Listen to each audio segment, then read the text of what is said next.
धान खरीदी को लेकर बैठक चल रही है राजधानी रायपुर में। मंत्रालय में मंत्री अमरजीत भगत बैठक ले रहे हैं। मंत्री अमरजीत भगत ने इस दौरान कहा कि धान बेचने के बाद 1 हफ्ते में भुगतान होगा। अंतर की राशि की 3 किस्त हम दे चुके हैं। किसानों के लिए विपक्ष। नमस्कार, आप देख रहे हैं IBC 24। मैं हूं आपके साथ तृप्ति सोनी। शुरुआत इस वक्त की बड़ी खबर के साथ। धान खरीदी को लेकर बैठक चल रही है राजधानी रायपुर में। मंत्रालय में मंत्री अमरजीत भगत बैठक ले रहे हैं। मंत्री अमरजीत भगत ने इस दौरान कहा कि धान बेचने के बाद 1 हफ्ते में भुगतान होगा। अंतर की राशि की 3 किस्त हम दे चुके हैं। किसानों के लिए विपक्ष ने कुछ नहीं किया। धान की कालाबाजारी रोकने पर खाद्य मंत्री ने बयान दिया कि प्रशासनिक स्तर पर सख्ती से कार्रवाई के निर्देश दिए गए हैं। लाभ अपने प्रदेश के किसानों को मिले, दूसरे प्रदेश में नहीं। सीमावर्ती जिलों के कलेक्टर्स को भी कार्रवाई के निर्देश दिए गए हैं। केंद्र से अपेक्षित मदद नहीं मिली है, ये खाद्य मंत्री अमरजीत भगत ने कहा। प्लास्टिक बैग के उपयोग के लिए टेंडर किया है। तो खाद्य मंत्री अमरजीत भगत धान खरीदी शुरू होने से पहले अफसरों के साथ बैठक ले रहे हैं। मंत्रालय में मंत्री अमरजीत भगत की बैठक लगातार चल रही है। धान खरीदी की तारीख नजदीक आ रही है। इससे पहले लगातार सरकार तैयारियों को लेकर मुस्तैद है। केंद्र से अपेक्षित मदद नहीं मिली, मंत्री अमरजीत भगत ने ये बात कही है। साथ ही भी कहा है कि प्लास्टिक बैग के उपयोग के लिए टेंडर किया गया है। इसके अलावा विपक्ष पर निशाना साधा और कहा है कि विपक्ष ने किसानों के लिए कुछ भी नहीं किया। मंत्रालय में मंत्री अमरजीत भगत बैठक ले रहे हैं। धान खरीदी को लेकर ये बैठक चल रही है।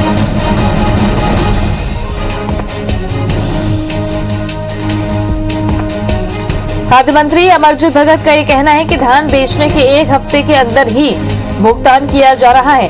हर साल धान खरीदी की तारीख 1 नवंबर हुआ करती थी, लेकिन कांग्रेस की सरकार आने के बाद से 1 दिसंबर की तारीख से धान खरीदा जा रहा है। और सरकार ने ये तर्क भी दिया कि बारदाना उपलब्ध केंद्र की तरफ से नहीं कराया गया, जिसके चलते धान खरीदी की तारीख आगे बढ़ाई गई है। बारदाने की व्यवस्था नहीं होने पाने की वजह से ही 1 महीने देरी से धान खरीदी हो रही है। दिसंबर महीने से धान खरीदी शुरू होगी। इसके पहले मंडियों में किस तरीके की व्यवस्थाएं रहने वाली है, अधिकारियों की जिम्मेदारी तय कर दी गई है। और अब सरकार कोई भी कोताही नहीं बरतना चाहती है। पूरी तैयारी सरकार ने धान खरीदी को लेकर कर रखी है। बाहरी राज्यों से धान खपाने की कोशिशों पर भी लगाम लगाने की रणनीति पर काम किया जा रहा है। खाद्य मंत्री अमरजीत भगत ने सीमावर्ती जिले के कलेक्टर्स को भी इस बाबत दिशा निर्देश जारी किए हैं कि बाहरी राज्यों से धान की अवैध तस्करी ना हो, यह धान अवैध रूप से खपाया ना जाए। केंद्र सरकार पर निशाना साधा, साथ ही विपक्ष पर भी निशाना साधा है कि विपक्ष ने किसानों के हित के लिए कुछ नहीं किया।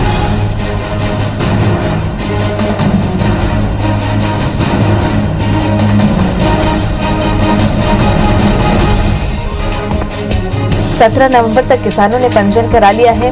किसानों के पंजीयन का काम पूरा हो चुका है। जिन्होंने पुराना पंजीयन करवाया वो रिन्यू हो चुका है। और अब पूरी तैयारी मंडियों में, जहां धान खरीदी 1 दिसंबर से शुरू होगी। राजेश मिश्रा हमारे सहयोगी जुड़ गए हैं ज्यादा जानकारी के साथ में। राजेश, धान खरीदी की तारीख नजदीक आ रही है और अब सरकार कोई भी कोताही नहीं बरतना चाहती। हर एक व्यवस्था पर पैनी नजर खाद्य मंत्री अमरजीत भगत की। जी बिल्कुल, धान खरीदी को लेकर सरकार कोई भी कमी नहीं रखना चाहती और जो खामियां हैं उसको धान खरीदी शुरू होने के पहले ही पूरा कर देना चाहती है। इसको लेकर लगातार अधिकारियों की बैठक चल रही है। पहले मंत्रिमंडल उप समिति की बैठक हुई है, उसके बाद प्रमुख सचिव ने, मुख्य सचिव ने इसको लेकर सभी कलेक्टरों की बैठक ली, विभाग के अफसरों की बैठक ली, दिशा निर्देश दिए हैं और तमाम निर्देशों का कड़ाई से पालन करने के लिए कहा गया है। धान खरीदी केंद्र में उचित व्यवस्था करने के निर्देश यहाँ पर दिए गए हैं। और इसी तरह जितने जितने बारदाने की जरूरत है उन बारदानों की व्यवस्था करने के लिए भी कहा है। उसके बाद फिर अमरजीत भगत ने एक अधिकारियों की बैठक ली थी पहले दौर की, और आज जो है एक और बैठक मंत्रालय में खाद्य विभाग के अफसरों की चल रही है। उसमें भी सभी जिलों के कलेक्टरों से भी बात किया जा रहा है, तमाम अधिकारियों से बातचीत की जा रहा है और सीधा सीधा ये निर्देश दिया जा रहा है कि 1 तारीख से सरकार जो धान खरीदी कर रही है उसमें किसी प्रकार की कोई अड़चन ना आए। बारदानों की कमी की बात सामने में आ रही है, मगर बारदाने इकट्ठे किए जा रहे हैं, राइस मिलर से बारदाने लिए जा रहे हैं और प्लास्टिक के बारदानों के लिए टेंडर भी जारी करने की बात यहाँ पर हुई है। तो फिलहाल ये मंत्रालय में बैठक चल रही है, तमाम अधिकारी वहां पर मौजूद हैं और सीधा सीधा निर्देश ये दिया जा रहा है कि अगर धान खरीदी को लेकर किसी भी जिले में किसी भी प्रकार की कोई तकलीफ हो रही है या कोई व्यवस्था नहीं हो पा रही है तो इनकी बात सामने में आ रही है, मगर बारदाने इकट्ठे किए जा रहे हैं, राइस मिलर से बारदाने लिए जा रहे हैं और प्लास्टिक के बारदानों के लिए टेंडर भी जारी करने की बात यहाँ पर हुई है। तो फिलहाल ये मंत्रालय में बैठक चल रही है, तमाम अधिकारी वहां पर मौजूद हैं और सीधा सीधा निर्देश ये दिया जा रहा है कि अगर धान खरीदी को लेकर किसी भी जिले में किसी भी प्रकार की कोई तकलीफ हो रही है या कोई व्यवस्था नहीं हो पा रही है तो उसके पहले ही इसके बारे में जानकारी दे दे, क्योंकि अभी वक्त है, उस व्यवस्था को सुधारा जा सकता है।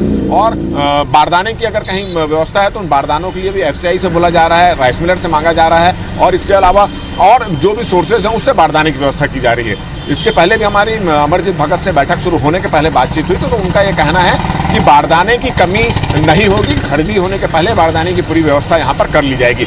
इसके अलावा सभी धान खरीदी केंद्र में व्यवस्था ठीक हो इसके लिए भी कलेक्टरों को निर्देश दिए जा रहे हैं, अधिकारियों को निर्देश दिए जा रहे हैं और सीधा सीधा निर्देश ये दिया गया है कि खुद जाकर पूरी व्यवस्था को देखें, चौकस करें और इस तरह की व्यवस्था करें कि धान बेचने के लिए जो किसान दूर दूर से गाँव से आ रहे हैं उनको किसी प्रकार की तकलीफ ना हो, धान रखने की वहाँ पर व्यवस्था हो। अगर इस वक्त पानी गिर जाता है, मौसम कुछ बिगड़ता है तो उस धान को भीगने से बचाने के लिए किस तरह की व्यवस्था की जाती है वो व्यवस्था करने के निर्देश दिए हैं। इसके अलावा कुछ धान उपार्जन केंद्रों पे, संग्रहण केंद्रों में और जो वहाँ पर जो धान रखे हुए हैं उसको किस तरह से खाली किया जा रहा है, राइस मिलर्स को बोला जा रहा है कि उन कस्टम बिलिंग की उन धान को वहाँ से उठा लिया जाए। तो पूरी व्यवस्था पर यहाँ पर अभी दिशा निर्देश दिए जा रहे हैं, विचार विमर्श किया जा रहा है और कुछ तकलीफ है तो उस तकलीफ की जानकारी भी उस जिले के लोग अधिकारियों से मांगी जा रही है। तो बैठक का दौर अभी फिलहाल बैठक यहाँ पे चल रहा है और जिस तरह से सरकार की तैयारी है उसको देखकर ऐसा लगता है कि आने वाले दिनों में इस तरह की बैठकों का दौर आगे भी जारी रहेगा। जी चलिए, नजर बना रखिएगा। राजेश, फिलहाल शुक्रिया आपका जानकारी के लिए। तो 1 दिसंबर से धान खरीदी शुरू होने वाली है।